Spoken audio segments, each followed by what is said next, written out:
Presenta 24 horas con Milton Pérez y Diana León.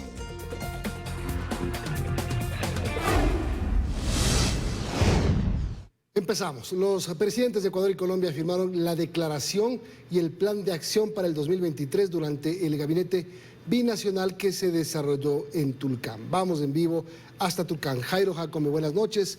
Danos detalles, por favor. Así es, gracias, buenas noches. La declaración firmada por los presidentes busca fortalecer las relaciones bilaterales y además incentivar el desarrollo de la zona de integración fronteriza. En este encuentro se dio prioridad al tema de la seguridad binacional. Tenemos un informe, veamos.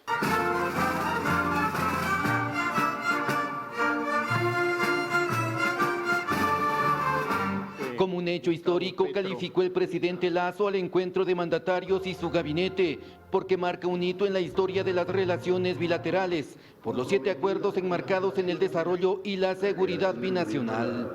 Debemos enfrentar fenómenos como el crimen organizado, el tráfico ilícito de drogas y sus delitos conexos, esto es, el tráfico de armas, municiones y explosivos, lavado de activos, minería ilegal, sicariato. Se trata del primer gabinete binacional con el presidente Gustavo Petro, quien agradeció a su par ecuatoriano por el corredor humanitario habilitado para abastecer al sur colombiano por la emergencia vial en el Valle del Cauca e instó a priorizar el tema de la integración continental para el desarrollo. Y las Américas se pueden encontrar en torno a la vida y Colombia y Ecuador podemos ser un eje fundamental en esa nueva realidad del planeta, de la geopolítica, pero finalmente de la vida y de la existencia humana. La lucha contra la delincuencia transnacional es uno de los temas acordados entre los presidentes. Para ello, los mandos policiales y militares trabajaron desde diciembre pasado en la implementación táctica y operativa del Plan de Protección de Fronteras, que entrará a operar en los próximos días. Como le digo, su propósito es poder confrontar y doblegar la voluntad de lucha de estas estructuras terroristas que delinquen en ambos países. La coordinación binacional permitió la aprehensión de 5 toneladas de droga y la captura de Germán Cáceres, según el ministro del Interior, quien espera que los resultados se amplíen con los 17 compromisos del plan de seguridad que abarcan estrategias a corto, mediano y largo plazo. Especialmente lo que es crimen organizado, narcotráfico, minería ilegal, trata de personas, migración ilegal, inclusive muchos de los pasos de la gente que trata de salir por México lo hace a través de Colombia. El encuentro binacional concluyó con la firma de la declaración presidencial y la adopción del Plan de Acción 2023, que incluye el análisis de la devolución de más de un centenar de vehículos ecuatorianos retenidos en la zona surfronteriza del vecino país. Los mandatarios fijaron plazos para el cumplimiento progresivo de estos 79 nuevos compromisos asumidos para el desarrollo y cumplimiento en el presente año. Con este informe retornamos a estudios con más información. Buenas noches. Buenas noches a ti, Jairo. Gracias por la información desde la provincia del Carchi. Y les contamos, una jueza de El Oro dictó medidas cautelares para que la Asamblea, en un plazo de 72 horas, posesione a los miembros del Consejo de Participación. Andrea Samaniego recogió las declaraciones de los asambleístas que rechazan la disposición de la jueza. Otra vez la justicia le llama la atención a la Asamblea Nacional, pues ha pasado una semana y no han posesionado a los nuevos vocales del Consejo de Participación Ciudadana y Control Social y por ende esta institución se encuentra acéfala. Ahora los asambleístas tienen 72 horas para cumplir con esta medida cautelar, pero nosotros no vamos a obedecer estas medidas cautelares que viene y se va por encima de las potestades de la Asamblea Nacional. UNES, el PSC y quienes integran la mayoría legislativa no cumplirán con esta medida. El oficialismo, que dice que no debe haber injerencia en la justicia, sostiene que el legislativo debe cumplir con esta posesión lo más pronto. Esperamos que el presidente Saquicela convoque lo antes posible a los jefes de bancada y tomemos una resolución de inmediato para convocar una sesión, hacer la posesión, pero a conciencia de que probablemente haya personas que sean posesionadas y el domingo nuevamente salgan de la... En un Estado constitucional de derechos, el funcionario público tiene la obligación de cumplir las resoluciones de los jueces constitucionales. no puede decir no quiero hacerlo. Él tiene que cumplir. Sin embargo, la decisión está tomada. Posesionarán a los nuevos consejeros una vez que tengan los resultados de las elecciones del domingo.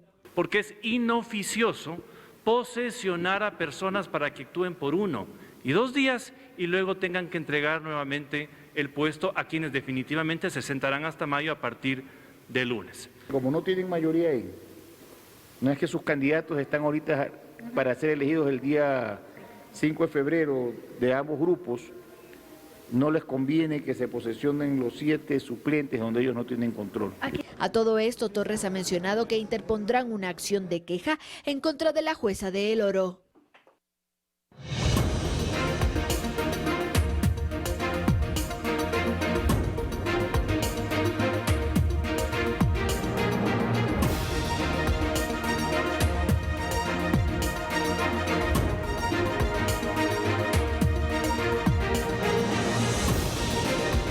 En 72 horas termina la campaña electoral. Los candidatos utilizan varias estrategias tradicionales como la visita a barrios, pero expertos creen que en este proceso la campaña se volcó a las redes sociales. Bergen Merizalde nos cuenta más. En las calles encontramos a muy pocos candidatos a 72 horas de que termine el periodo de campaña. Expertos explican que en este proceso electoral la búsqueda de votos se ha volcado con fuerza a las redes sociales. Todos los estudios nos están indicando que la gente no soporta ver a un político, no lo quieren ver tocar la puerta ni con sus banderas, ni con sus partidos, ni con sus himnos, ni con su caravana. Entonces, por lo general, estamos viendo menos de ese tipo de prácticas políticas tradicionales. No obstante, hay otros entendidos que consideran que las elecciones no se ganan allí. Pensaría que quienes aplican el trabajo en el territorio son los que ganan las elecciones. Esta suerte de herramientas digitales que existen son herramientas más de la comunicación, que sin duda no se puede prescindir de ellas como de la comunicación tradicional.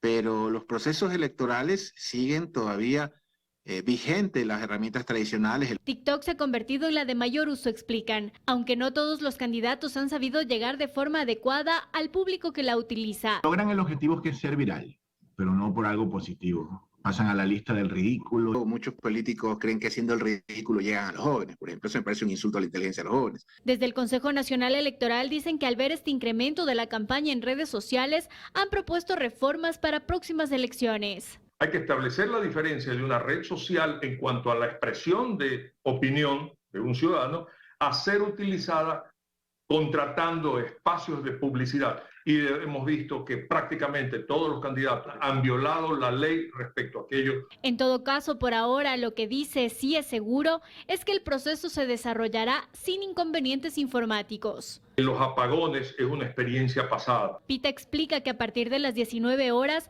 se empezará a conocer los primeros resultados que corresponderá a la dignidad de alcaldes y que la ciudadanía podrá estar enterada de lo que ocurre en tiempo real. En 5 días usted irá a las urnas. Hoy les explicaremos todo lo que debe saber para ejercer su derecho al voto en las elecciones 2023. Ya está con nosotros Dayana Monroy para más información. Adelante, Dayana.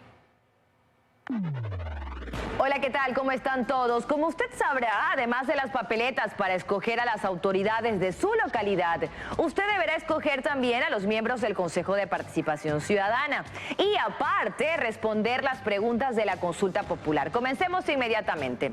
¿Cuántas papeletas va a recibir? Usted va a recibir exactamente 7 papeletas si se encuentra en la zona urbana y una papeleta más, es decir, 8 si usted se encuentra en la zona rural, pues usted sabe, ellos escogen también a vocales de juntas parroquiales. Enfrente de usted, en la junta receptora del voto, va a tener 2 urnas, la blanca para las papeletas de autoridades seccionales y también la siguiente urna, que es la urna café, donde usted va a depositar las papeletas de los miembros del Consejo de Participación Ciudadana y Control Social y también de las preguntas del referéndum. Comencemos con la primera papeleta, la papeleta de alcaldes. Será de color celeste en el caso de Quito, son 12 los candidatos y en el caso de Guayaquil son 11. Recuerde que usted deberá escoger escoger solo a uno. Esta papeleta la va a tener que depositar aquí, en la urna blanca. Continuamos. La papeleta de prefecto o viceprefecto será de color naranja. En el caso de Pichincha son 12 los candidatos y de Guayas 13. Usted deberá escoger a un binomio. También va a recibir la papeleta verde, que son de concejales urbanos. Recuerde que para la zona rural es de color lila, es decir, para las personas que viven fuera de la ciudad. En el caso de Quito debe escoger a 21 candidatos y en el caso de Guayaquil a 14. Es importantísimo algo, escuche bien, recuerde que es el voto en plancha, es decir, puede votar solamente por una lista. Si usted va a votar en la zona rural, es decir, fuera de la ciudad, va a recibir esta papeleta extra, que es la papeleta para escoger a vocal de junta parroquial. Será de color amarillo, se escogen a 5 vocales principales y a 5 suplentes. El voto también es plancha, como dijimos antes. Usted también va a depositar estas papeletas aquí en la urna de color blanca. Hasta aquí usted habrá terminado las elecciones de las autoridades locales. Pero como dijimos antes, además usted va a tener que escoger a los miembros del Consejo de Participación Ciudadana y Control Social. ¿Cuántas papeletas va a recibir para eso? Va a recibir exactamente 3 papeletas. Estas papeletas se ven más o menos así. 3 papeletas de color gris. Tiene que escoger a 7 miembros del Consejo de Participación Ciudadana, pero recuerde usted que tiene que escoger a 3 de la representación de hombres, a 3 más de la representación de mujeres y a 1 más de la representación de pueblos y nacionalidades indígenas, afroecuatorianos, montubios y ecuatorianos en el exterior. Allí están los 7. Aparte de eso, como le decíamos antes, usted va a recibir esta papeleta. Esta papeleta es la papeleta de referéndum, será de color blanca y en una sola papeleta van a estar las 8 preguntas de la consulta popular. Usted podrá votar sí o no en la pregunta que usted desee. En ambos casos, las papeletas van a ir en la urna café. Y así usted habrá terminado su proceso electoral. Algo importante, recuerde, va a poder votar hasta las 5 de la tarde. Y recuerde también, usted va a poder hacerlo incluso si su cédula está caducada. Aquí me despido. Gracias, Dayana. Interesante el diseño de las urnas. Y bueno, después de ejercer su derecho al voto, empieza el escrutinio. ¿Cómo se realizará el conteo de votos? María Gracia Costa está para contarnos el detalle. Hola, María Gracia. ¿Qué tal? ¿Cómo están? Por esta ocasión, por primera vez el escrutinio será diferente debido a la magnitud de la elección.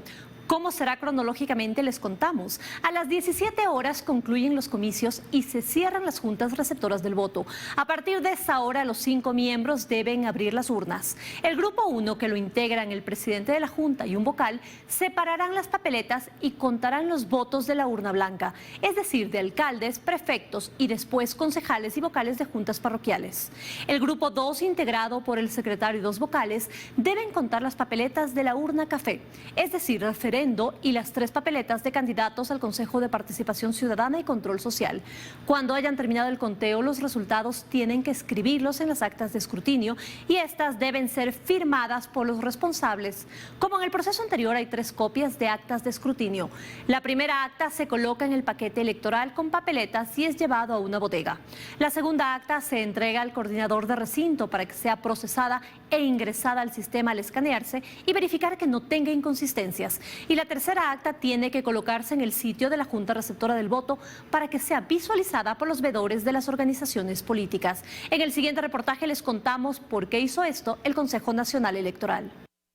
Para estas elecciones, el Consejo Nacional Electoral sumó un miembro de Junta Receptora del Voto a los 4 que históricamente trabajaban en las mesas. Esto con el objetivo de que el conteo de votos tome menos tiempo en un proceso complejo. Para facilitar el trabajo, el CNE lo dividió. Se llevará en forma paralela las seccionales con el referéndum y Consejo de Participación Ciudadana y Control Social. De esa manera tratamos de bajar los tiempos porque si no hemos podido establecer que llevaría hasta 3, 4 de la mañana. Al separar el conteo, se prevé que el escrutinio dure menos del tiempo previsto inicialmente. Empezará el escrutinio de alcalde, 45 minutos.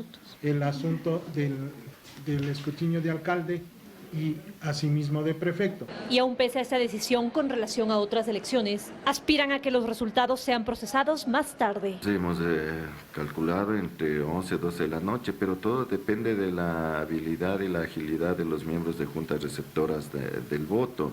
Las actas suspensas por inconsistencias numéricas o falta de firmas deben ser tramitadas por la Junta Provincial Electoral, que tiene que abrir el paquete que contiene las papeletas. Hacemos una pausa, amigos, pero enseguida sigue la evaluación a los gerentes de las empresas públicas. En los próximos días se conocerán quiénes se quedan y quiénes se van. Además, hay preocupación por el incremento de robos a cajeros automáticos. Ya le damos los detalles al volver. Seguimos, se definirá el futuro de 4 gerencias más de las empresas públicas entre miércoles y viernes, según el EMCO, la empresa coordinadora de empresas públicas. Carlos Acoto nos cuenta que en la lista de las próximas evaluadas está la gerencia de Petroecuador. Con 2 gerentes fuera y 2 ratificados, continúa la evaluación a las empresas públicas. Hasta el viernes, la empresa coordinadora de empresas públicas, EMCO, convocará a los directorios de 4 firmas estatales con el objetivo de evaluar la continuidad de sus gerentes. En lo que resta de la semana se definirá así el futuro de Julio Vázquez Quinteros, gerente de la empresa pública Creamos Infraestructura; Byron Machuca Trejo, gerente de los astilleros navales Astinave EP; Hugo Aguiar Lozano, gerente de la estatal Petroecuador; y Ralph Suástegui, quien gerencia la Corporación Nacional de Telecomunicaciones CNT EP. De estas, la joya de la corona es sin duda Petroecuador. La firma cuenta con 9.700 trabajadores.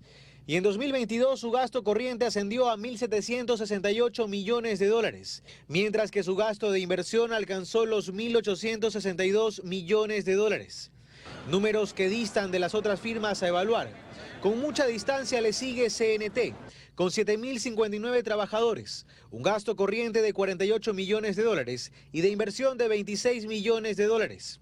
Astinave, con 498 trabajadores, gasto corriente de 28 millones de dólares y de inversión de 1 millón de dólares, mientras que la EP Creamos Infraestructura cuenta con 88 colaboradores y en 2022 registró un gasto corriente de 3 millones de dólares y de inversión de 29 millones de dólares.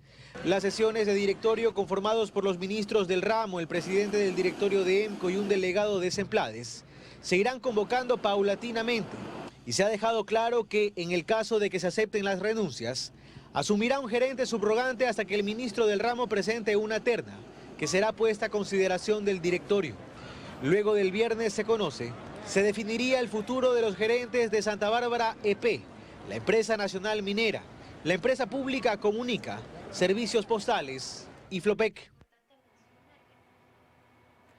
Intentos de entregar contratos a dedo y aparente sobreprecio en otras negociaciones son parte de los hallazgos dentro de la Corporación Eléctrica del Ecuador, CELEC. La responsabilidad apunta a la administración anterior de una de las empresas públicas más grandes que tiene el país. Fausto Yepes tiene el informe.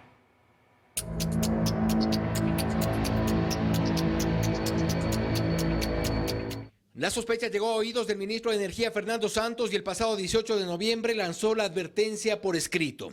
Desde la gerencia de CELEC a cargo de Nicolás Andrade se alistaba una declaratoria de emergencia por la erosión regresiva del río Coca, abriendo la opción de contratar obras a dedo. Hoy la gerencia de Gonzalo Quillas revela que sí, había esta intención. Hemos encontrado algunos hallazgos sobre presuntas irregularidades en los procesos de contratación. Varios procesos, especialmente en varias de las unidades de negocio de CELEC. Hay que recordar que CELEC tiene 13 unidades de negocio. Este fue el oficio con el que el ministro Santos le dice a Nicolás Andrade que le llegó una grave denuncia sobre una posible declaratoria de emergencia por la catástrofe natural de la erosión regresiva del río Coca y que tendría por objeto autorizar y delegar al director de la Comisión Ejecutora del río Coca la contratación de compras de emergentes sin límite de monto, de una manera abrupta y sin proceso limpio, transparente y competitivo. Y por ello se dispuso para entonces no proceder con la firma de esta declaratoria declaratoria de emergencia antes de explicar al directorio de este alcance y sus consecuencias. Pero para diciembre del 2022 aún se hablaba supuestamente de ética y buenas políticas en SELEC. La advertencia del ministro se la pasaron por alto y el 12 de diciembre el director de la comisión ejecutora le manda un oficio a Nicolás Andrade recomendando, sí, la emergencia para la construcción de una presa permeable. Pero ya había ruido sobre estos intentos. No obstante, tampoco frenó las pretensiones de la gerencia de SELEC de entonces y prepararon esta resolución declarando la cuestionada emergencia.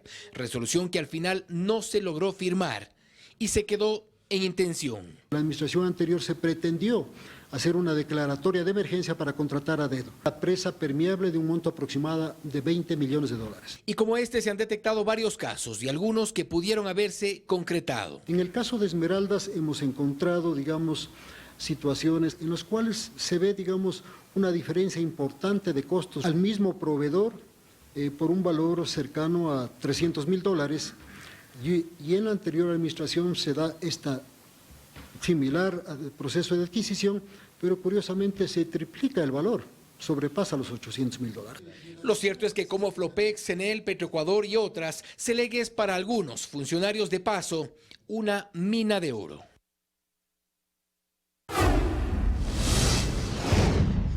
Los robos a cajeros automáticos se hacen más frecuentes en el país. La madrugada de este martes, cajeros de Quito y Guayaquil fueron atacados. Luis Alfredo Zúñiga nos informa que los antisociales usaron explosivos y lograron llevarse el dinero. Los antisociales aprovecharon la oscuridad de la madrugada para atacar. El Blanco, 2 cajeros automáticos ubicados en un supermercado del suburbio de Guayaquil. Varios sujetos ingresaron al local comercial por la puerta principal e internamente forcejearon los 2 cajeros de entidades bancarias distintas. Los cuales fueron manipulados aparentemente con algún artefacto explosivo. Mientras realizaban el robo se activó la alarma y la policía acudió al sitio. Sin embargo, los antisociales ya habían huido. Aparentemente se hizo una explosión controlada al interior, o lo que causó las alarmas, la activación de las alarmas de contrahumo. Y lograron llevarse el dinero de uno de los 2 cajeros violentados. Se desconoce al momento con qué cantidad contaba el cajero. El fin de semana además hubo otro hecho similar. Una de las puertas de vidrio de un cubículo de cajeros automáticos, ubicado en la avenida Machala y 9 de octubre, fue destruida. Desde enero de 2022 estos artefactos cuentan con un sistema que mancha los billetes. Sin embargo, durante este robo, aparentemente no se derramó la tinta en las bandejas del dinero. La madrugada de este martes, otro cajero fue robado, pero esta vez el hecho se dio en Quito. El artefacto se encontraba al interior de una farmacia del sector de La Granados, norte de la urbe. Son 3 personas las que ingresan al interior de la farmacia. Hacen explotar el cajero y se sustraen el dinero. Los antisociales violentaron la puerta principal de la farmacia para acceder al cajero pasadas las 5 de la mañana. Presumimos que con un objeto contundente, puede ser un combo, proceden a golpear y abren la puerta de la farmacia. Según la Dirección General de Investigación de la Policía, más de 50 cajeros han sido robados a nivel nacional desde el 2020. Algunos miembros en servicio activo y pasivo de la Armada Nacional forman parte de la estructura de organizaciones delictivas como los Chone Killers, según inteligencia policial. Más de 40 son investigados por el robo de armas y municiones a dependencias navales para entregárselas a las bandas. Luisa María Heredia con el informe. Informes de inteligencia de la Policía Nacional y de las Fuerzas Armadas a los que el portal Primicias tuvo acceso dan cuenta de la supuesta participación de al menos 43 marinos en actividades criminales. A 13 de ellos actualmente se los investiga por el robo de armas y municiones a varias unidades navales para su posterior venta a organizaciones delictivas. Todos forman parte de la banda de los Chone Killers que protagonizó los atentados terroristas de inicios de noviembre del año anterior en el Cantón Durán, con el afán de evitar que su cabecilla, alias Ben 10, sea trasladado de la penitenciaría del Litoral a la cárcel de máxima seguridad de La Roca. Es que de acuerdo con la información de inteligencia entre los lugartenientes de alias Ben 10, hay 3 marinos en servicio pasivo, uno de ellos apodado Pedriño. Pedriño es de hecho el sicario más experimentado de la banda. Recibió la baja en mayo de 2022 luego de ser procesado por el delito de tentativa de asesinato a un funcionario municipal de Durán. Pero pese a ello fue reincorporado a la Marina el 18 de noviembre pasado. A los otros 2 se los conoce como alias Orejas y Tomasito. De hecho, el informe informe de inteligencia también concluye que 6 exintegrantes de la Armada están dedicados a vender material bélico a los reos. Entre los 43 marinos a los que se les han identificado nexos criminales, están 9 que actualmente son investigados por el delito de robo de 12 fusiles AK-47 que eran parte de un lote de 10.000 armas que fueron donadas por China al gobierno de Rafael Correa en el 2016, pero que desaparecieron de la base naval San Eduardo ubicada en Guayaquil, hecho que se conoció en noviembre, días después de que se detuvieran miembros de los Chone Killers que participaron en los atentados terroristas contra dependencias policiales, los mismos que difundieron videos en los que se los ve disparando esa clase de fusiles. El reclutamiento de militares en servicio activo por parte de las bandas es un tema que ya ha sido abordado en reuniones del alto mando militar con el ministro de Defensa Luis Lara. El tema fue abordado también en una reunión reservada en la Asamblea Nacional, de que se han detectado nexos con actores políticos, a raíz de que el 15 de diciembre Jorge Enrique León Quiñones, cabo primero en servicio activo, fuera parte del grupo de custodios de Junior Roldán, el cabecilla de las Águilas, disidencia de los choneros. En un comunicado, el Comando Conjunto de las Fuerzas Armadas señaló que no descarta la existencia de casos particulares de involucramiento de elementos militares, ante lo cual, inmediatamente detectados, se han tomado las medidas internas para su desvinculación y se ha entregado toda la información disponible a la Fiscalía General del Estado.